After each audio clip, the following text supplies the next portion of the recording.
Magandang gabi guys. Ito ngayon bali nagantay pa kami ng mga truck. Tatambay muna kami dito sa Gedli.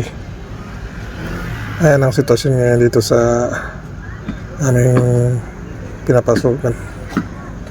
Ayan guys, bakante pa, wala pa talaga mga truck dyan. Unti-unti namang parating yung mga truck, may pa isa-isa, pero sa ngayon madalang pa talaga.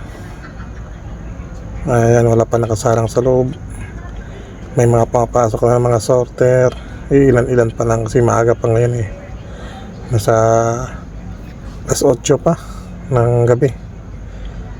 Habang nag-aantay kami dito, ayan, kanya-kanya silang pinto. Ayun si parang Omar, tinawag ko, sabi ko sa kanya, pre, lumingon ka muna.